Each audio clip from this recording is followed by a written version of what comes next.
Hey everybody, good afternoon. Welcome back to another episode of Homebrew. I'm Rishi. I'm off, Joe. Hey, thanks for everyone being here today. Excited to get going on today's topic. It's an exciting one because it's about a very exciting moment in the home buying journey. hmm It's about when buyers get an accepted offer back. Yeah, I know. I remember the time I got an accepted offer. I was ecstatic. Like I felt like I won, Yeah, right? But we both know that there's a lot that needs to still happen, that's right? right. So we're going to talk about that. Exactly. It is an exciting time. Um, Firstly, you should congratulate yourselves. Whether it was a tough, long road to get to the point of getting accepted offer or not, it's still an accomplishment. Yep. You've made a decision about, a big investment and purchase, and you've got confirmation on the other end that a seller is willing to work with you on it, and that's exciting. Yeah, it's a big milestone. Absolutely. So here's a couple of things you should expect over the next week or so. That's what hmm we're trying to outline today. Is basically the next 7 days or so. The following is what you should expect to see and have to do through the process to kind of keep going along towards a closing. So what's number one off shelf? First one is you need to drop off a deposit check to That's the right. seller. That's right.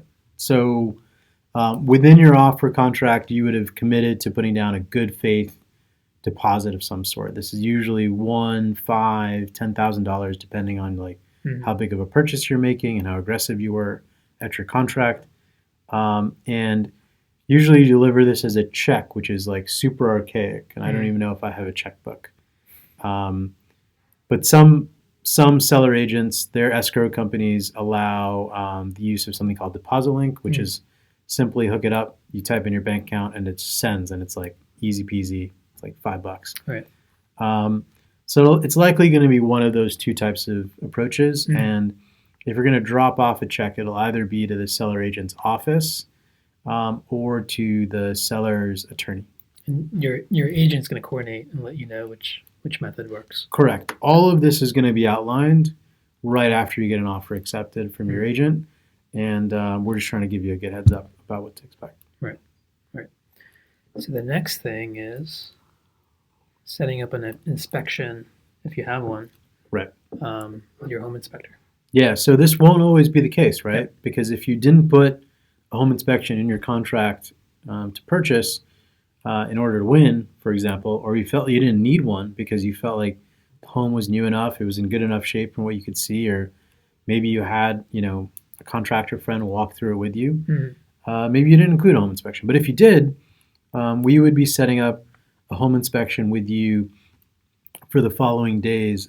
Generally, the home inspection will come before what we call the purchase and sales agreement, hmm because in the purchase and sales agreement, which is a more binding version of your offer, it might include any learnings or findings or renegotiations from a home inspection. So you always try to do the home inspection before if you can. And so typically in the following 3 to 5 days, we try to get a home inspection scheduled and conducted. Got it. So what happens in a home inspection? Yeah, good question. So typically, uh, we'll get it scheduled. The seller and the seller agent will have to provide a time or set of times that work. hmm Um, somebody from our team at Nuhom will be there with you, and a home inspector would show up. Um, you as buyer and maybe your partner, you guys can all go. It would probably be about a 1 to 2 hour inspection where the home inspector would walk through. Their real focus is to look for defects in the house. hmm We're not talking about aesthetics. We're talking about things that aren't working properly or that might be at life. So your furnace, maybe there's a condenser, trying to look at the life of the roof by chance, hmm if there's any foundational issues or concerns. An inspector will inevitably come up with something, even if the house is perfect, just to provide their thoughts and their recommendations. They've seen thousands and thousands of homes and they've seen them in different conditions. hmm Um, but you should ultimately get a report out of that. And your new home agent that'll be with you will also have a bulleted list of the big ticket items that come out of that hmm that home inspection that's conducted. And so you as a buyer should walk away from that 2-hour meeting very well informed of any new concerns about this home that maybe you didn't know before. Right. And the output, like you said, is a report, but you can use it to either renegotiate the offer Yep. or just keep it at something that, now a bit more about the home. Yeah, exactly. Yep. It's a great guide and reference back to your home. Usually home inspectors, if they're good, they'll tell you, hey, you have to remember to change out these filters if you have a central heating system of some sort. Mm-hmm. Just some good tips and tricks along the way. A home inspection is also about $500. Got it. So Got it. that's what you should expect. All right. So home inspection done. Now, the home buyer should choose a lawyer.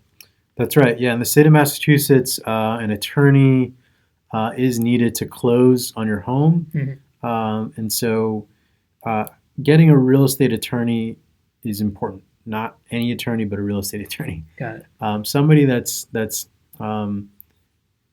educated in real estate conveyance and understands it is who we want. Nuhom will always provide their top lawyers at your disposal. If you have your own or want to find one, that's fine too. But know that they're going to represent you in negotiating and editing the purchase and sales agreement, which is again the binding version, the further binding version of your offer. And it's going to be lawyer reviewed, and it's going to be a seller's attorney, and there's going to be your attorney as buyer's attorney, and so they will also represent you and your lender at the closing at the end. And so they'll be a good confidant to have on your team as you kind of go along in the process. But this is where you want to be choosing that lawyer after your offer is accepted. Within the sort of next day or two, you want to have a lawyer identified if you don't already have one. Got it. And there's also a fee to this as well. That's right. So a lawyer typically will charge you somewhere between $700 and $1,200 to represent you and make edits on the purchase and sales agreement, and then represent you also as settlement lawyer at the closing. And so that's about that cost. It's a closing cost that you would pay at the very end of the closing. The lawyer will also try to sell you things like title insurance, which is a separate topic for a separate day, but it's something that is important and guarantees your ownership in a particular property that you're buying. Got it. All right, so lawyer checked off. The next thing here is choose a lender. Yeah. Or start shopping around. Right. So before getting an offer accepted, you will have gotten a pre-approval if you're using a mortgage to buy a home, and so maybe you talk to one or two lenders. Maybe some people talk to more. We always advise people you just need one pre-approval to be able to buy a home and make offers. But now that you've got an offer accepted, you're like, hey, I need to go find the lender that I really want to work with going forward. And so Nuhom has a handful of lenders that we've trusted and have worked with closely on a number of closings, and provide a smooth team approach to your closing. So we can certainly recommend a few people. You can also find, like a lawyer, you can find your own. But this is the time to shop around for them. Basically, you've got about 3 or 4 days. You want to have your lender fully identified by the day of your signing of the P&S, which is about a week out from your offer being accepted. On average, about a week, maybe 10 days, depending on the situation. But you want to take the next 3 to 5 days to find the lender that you want to work with, the one or two. You can rate shop, you can get comfortable with them. You really want to make sure that they can close with the timings that have been identified in your offer. You want to make sure that they run a tight ship, and that's really important. We'll probably do a separate episode entirely just on that. Yeah, and the way I'm looking at this is the lawyer and the lender are really on your side. They're trying to work with you to make sure that you can buy the home that you got the offer accepted for. But when you say shop around, is it? Am I shopping for am I going to multiple lenders? Am I going to two? Am I going to three or five? Yep. So we recommend talking to three. Okay. That's sort of the golden sort of number. We say that, there's no rhyme or reason entirely, but you don't want to be spending all of your days. You probably have a separate job, Yep. talking to lenders. It does take a lot of time, um, to get feedback and to go back and forth and things like that. Right. So our recommendation is you typically find a fairly, good fit within, three lenders, get some quotes from them, understand if they can close on your home on time, ask them for lender credits, see if they can give you anything, see if they have any recommendations of anything else, that we might want to address when we get to a purchase and sales agreement. Right.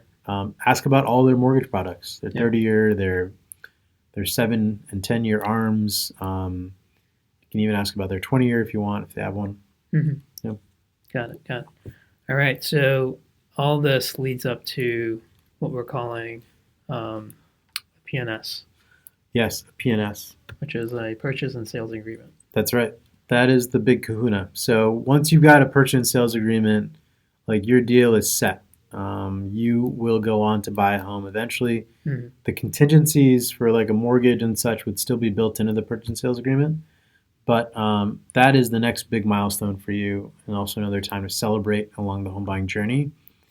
The time between an offer being accepted and a purchase and sales agreement being signed, as I mentioned earlier, is probably about 7 to 10 days. So these 7 to 10 days or so are going to be a little busy. You've got to do some tactical things of dropping things off. Then you've got to do some strategy things of getting the right people on your team. And so we'll certainly advise you as to the people that we've worked with and groups that we think highly of. But, be wise. Choose the right folks. Got it.